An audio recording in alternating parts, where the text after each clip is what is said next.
Halo semuanya, selamat datang di channel YouTube saya, The Readers of Life, bersama saya Alam Tarida Simbolon. Selamat jumpa di Pojok Tentang Kita. Pernah gak sih kamu cemas dengan apa kata orang tentang dirimu, tentang penampilanmu, tentang prestasi, atau tentang pekerjaanmu, tentang apa yang kamu katakan, dan banyak hal lain lagi? Rupanya banyak orang yang cemas dengan apa kata orang tentang dirinya. Ya, saya sendiri pernah mengalaminya, cemas dengan pandangan atau penilaian orang lain tentang diri saya. Dan itu membuat hidup itu melelahkan, membuat terkekang dan tidak menghidupi diri sendiri. Ya, sampai pada akhirnya saya menemukan kebenaran, ya bisa dikatakan seperti itu, bahwa tidak seperti itu seharusnya. Bahwa yang benar itu ialah ya hidup harus bebas dan berani tidak disukai oleh orang lain. Nah teman-teman, kali ini saya ingin berbincang-bincang atau ngobrol-ngobrol santai dengan Anda semuanya, dengan kamu semuanya, tentang hal yang baru saja saya sampaikan, yaitu kecenderungan untuk cemas terhadap apa kata orang lain, atau dengan kata lain kecenderungan untuk memuaskan ekspektasi orang lain, karena banyak orang terbelenggu dalam kecenderungan ini, ya, memuaskan ekspektasi orang lain. Dan tentu saya sangat tertarik dengan tema ini, pertama karena saya mengalaminya tadi dan saya mengatasinya, kedua karena tema yang saya pelajari memang ya psikologi, dan salah seorang tokoh yang sangat penting menurut saya dalam psikologi kepribadian ini ialah Alfred Adler dari abad ke-19. Jadi ada 3 orang yang sangat berpengaruh dari abad itu: Freud, Jung, dan Adler. Nah, pandangan Adler ini sangat berpengaruh luas di Eropa, di Amerika, dan juga di negara-negara lain, di bagian-bagian lain di dunia. Salah satunya ya buku yang ditulis oleh Ichiro Kishimi dan Fumitake Koga ini, Berani Tidak Disukai, ialah membahas tentang tema-tema atau teori-teori gagasan-gagasan Alfred Adler. Nah, saya sangat tertarik dengan buku ini. Nah, kembali ke tema yang tadi, bahwa ada banyak orang yang cenderung tidak ingin dibenci, atau dengan kata lain ada banyak orang yang inginnya disukai oleh semua orang. Nah baik, mari kita ngobrol-ngobrol santai tentang tema ini, ya. Jadi orang yang ingin memuaskan ekspektasi orang lain, ya, itu hidup melelahkan. Ya, kenapa? Karena harus terus-menerus mencari cara bagaimana menjaga perasaan orang ini, bagaimana supaya orang ini tidak tersinggung, bagaimana supaya orang ini senang sama saya. Dan itu hidup sangat melelahkan sungguh, ya.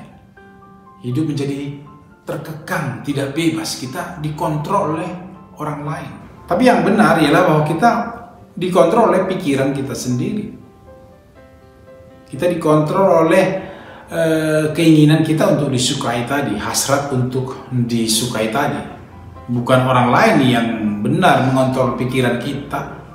Jangan-jangan cuma kita yang berpikir seperti itu. Yang benar ialah bahwa kita atau pikiran kita membuat kita seperti itu, karena kita menganggap bahwa saya harus disukai oleh orang lain.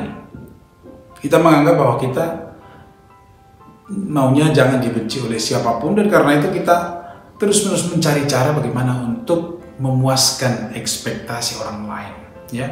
Dan hidup yang seperti ini bukan hanya melelahkan dan terkekang, tetapi juga membuat kita tidak menghidupi hidup kita sendiri, membuat kita menghidupi hidup orang lain, ya, atau pandangan orang lain.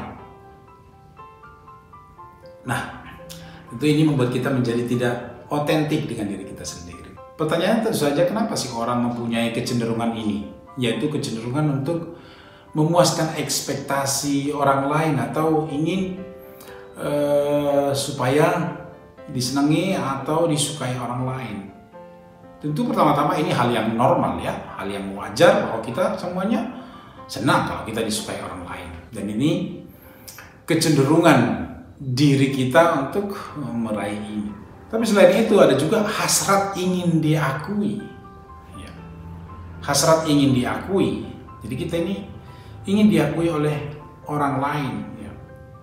Kalau Freud mengatakan ini kebutuhan psikologis yang mendorong kita untuk ingin diakui, ingin dipuji, ingin disupport, ya.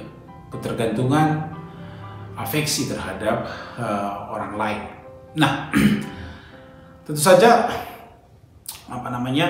kita ingin diakui, kita ingin diri kita berharga karena ya kita belum memberi harga yang benar terhadap diri kita.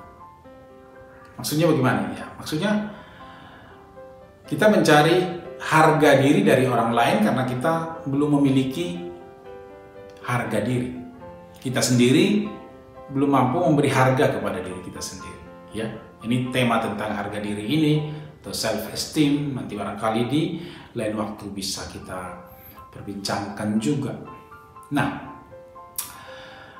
dan lebih jauh lagi ya, memang kita ingin disukai orang lain atau kita ingin dihargai orang lain, kata Alfred Adler tadi, karena rasa inferior yang ada di dalam diri kita. Dan ini semua orang memilikinya, saya, Anda, atau siapapun ya memiliki rasa inferior ini.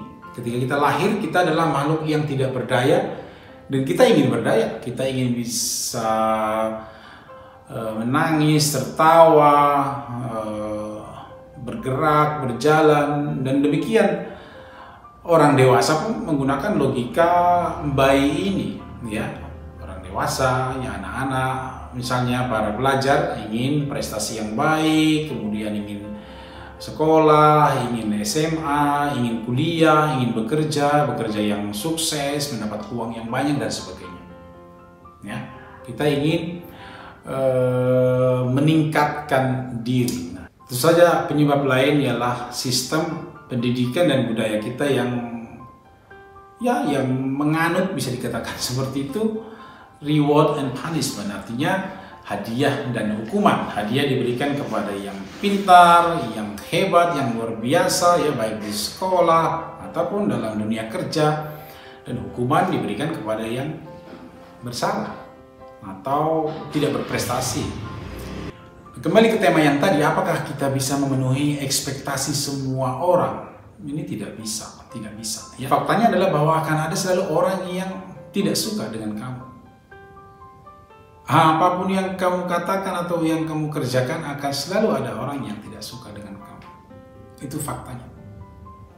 Nah, atau Adler mengatakan kalau mau disukai semua orang, ya kamu harus terus-menerus menjaga perasaan orang ini, mencemaskan apa yang mereka pikirkan, dan bagaimana supaya mereka senang padamu semuanya. Dan ini tidak mungkin. Ini adalah dusta kehidupan katanya. Yang benar itu bahwa akan ada selalu orang yang suka dengan kamu, apapun yang keputusan yang kamu buat. Akan ada selalu orang yang membenci kamu, gaya hidup apapun yang kamu jalani. Itu pasti. Ya. Maka Adler mengatakan bahwa salah satu keutamaan hidup ialah berani tidak disukai. Kok bisa berani tidak disukai menjadi keutamaan? Iya, karena dengan berani tidak disukai itu orang akan hidup tenang, hidup plong, hidup bahagia. Ya. Bahkan lebih menarik lagi dikatakan kebahagiaan itu adalah berani tidak disukai. Salah satu kunci hidup bahagia itu ya orang harus berani tidak disukai. Dan itu membuat kita bebas. Itu membuat saya plong, nggak harus memikirkan atau mencemaskan apa kata orang tentang yang saya lakukan, tentang yang saya perjuangkan. Ya. Lah, apakah itu tidak egois? Apakah itu tidak berbahaya terhadap diri saya atau pekerjaan saya, status saya? Tentu pertanyaan kita seperti itu. Ya, berbahaya memang, tapi kalau kita terus-menerus memenuhi ekspektasi orang, ya kita menjadi budak orang, menghidupi hidup orang lain, tidak bebas, dan terkekang. Nah, tinggal pilih kita mau hidup terkekang atau hidup bebas. Kalau mau hidup bahagia, hidup bebas ya, katanya ya harus berani tidak disukai oleh orang lain. Bagaimana kalau begitu supaya kita bisa melakukan ini, berani tidak disukai ini? Dia bilang salah satu kuncinya adalah pembagian tugas. Apa itu? Tugasku atau tugasmu adalah menjalani kehidupan sesuai dengan prinsip-prinsip dan nilai-nilai yang kamu anut, yang kita anut, yang kita yakini. Menjalani pekerjaan dengan sebaik-baiknya, ya sebisanya kita. Tugas orang lain apa?